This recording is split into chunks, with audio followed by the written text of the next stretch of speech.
3D პრინტერში ახალი ნედლეულის გამოსაყენებლად პროგრამულ უზრუნველყოფაში ასეულობით მახასიათებლის შეცვლა არის საჭირო. რაც მართავს იმას, თუ როგორ გამოიდევნება ნედლეული პრინტერიდან საგნის დამზადების დროს. როგორც წესი, ეს მახასიათებლები წინასწარ არის გამართული ტრადიციული პოლიმერული ნედლეულის გამოყენებისთვის. ამიტომაც ეკოლოგიური და გადამუშავებად ნედლეულზე გადასვლა მხოლოდ ორ შემთხვევაში არის შესაძლებელი.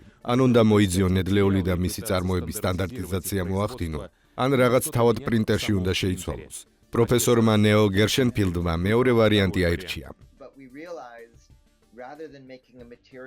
მიუხვდით, რომ ძალიან ხანგრძლივი გზაა. ნედლეულის შემუშავება, მახასიათებლების განსაზღვრა და უშუალოდ გამოყენება. გადავწყვეტეთ, გვჭირდება ისეთი პრინტერი, რომელიც ბეჭდვასთან ერთად ზომავს ტემპერატურას, ბეჭდვის ძალასა და სიჩქარეს. ეს გაზომვები გვაძლევს დადგენის საშუალებას იმისა, თუ რა თვისება გააჩნია ნედლეულს.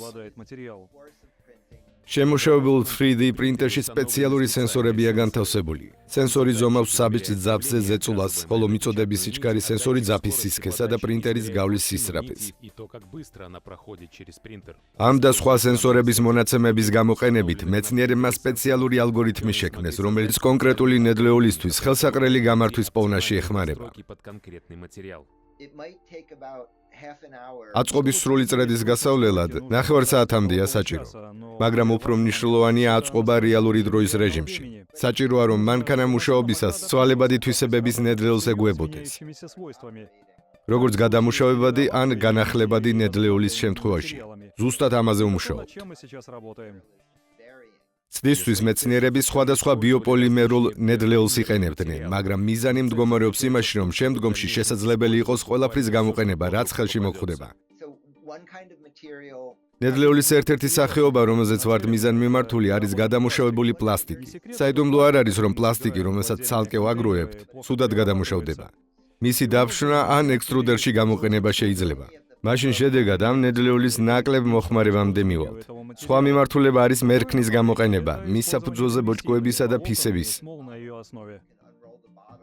ამჟამინდელ კონფიგურაციაში მომხმარებელმა ცდისას მიღებული მონაცემები თავად უნდა შეიტანოს პროგრამაში. პრინტერის შემდგომი გაუმჯობესება ამ საფეხურის არიდებაში იქნება. პროგრამული უზრუნველყოფა დამოუკიდებლად შეძლებს მოწყობას. ასევე, ერთ-ერთი შემდეგი ნაბიჯი არის ამოჭრა.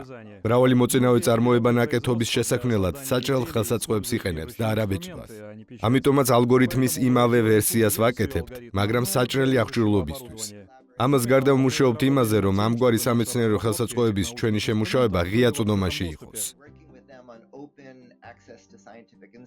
ამ ტექნოლოგიის ღია წვდომაში მოთავსება მსოფლიოში მრავალ საწარმოო ლაბორატორიაში მისი გამოყენების მოწყობაში დაეხმარება. კერძოდ ნილ გერშენფილდის მიერ დაფუძნებულ ლაბორატორიების ქსელ ფაბლებში, რომელშიც პროგრამის მონაწილეებს ყველაზე გაბედული აზრების განხორციელება შეუძლიათ. მათ შორის უბრალოდ რაღაც ნაწარმის შექმნა კი არა, არამედ თავად მისი წარმოებისთვის ხელსაწყოების.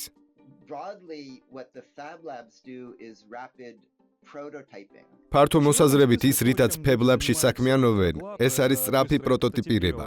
აქ არის 3D პრინტერი, ლაზერული საჭრელი, მღარავი ჩარხი, 1000-მდე სხვადასხვა ხელსაწყო. თუმცა ხშირად არ შეესაბამება იმის წარმოებას, რისი გაკეთებაც გინდა.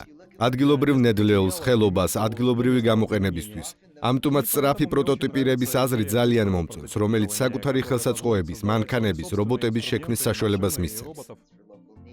მასაჩუსეტსის ტექნოლოგიურ ინსტიტუტში ამ საკითხისადმი მიძღვნილი სწავლება უკვე დიდი ხანია ერთ-ერთი ყველაზე პოპულარულია. დღეს ეს ცოდნა და გაბედული აზრების განსახორციელებელი ხელსაწყოები მთელ მსოფლიოში ათასობით სპეციალიზირებულ ლაბორატორიაში არის ხელმისაწვდომი.